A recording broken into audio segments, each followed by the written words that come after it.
আপনি অত্যাচারী স্বামী, অত্যাচারী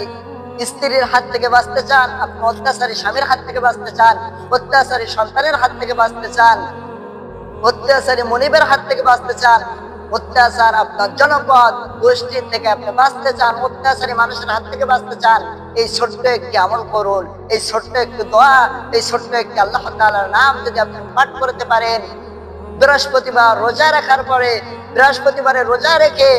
আপনি যদি প্রত্যেক নামাজের পরে এই আমলটি ৭৭ বার এই দোয়াটি যদি পাঠ করতে পারেন, ইনশাআল্লাহ তাআলা আল্লাহ তাআলা রব্বুল আলামিন কিছুদিনের ভিতরে এর ফলাফল আপনি পেয়ে যাবেন। এই জন্য ভাই, এই ছোট্ট একটি আমল যদি আপনি বৃহস্পতিবারে রোজা রেখে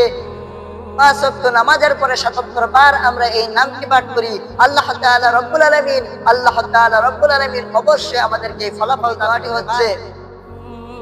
হাসবি আল্লাহ, হাসবি আল্লাহ। যদি আপনি এই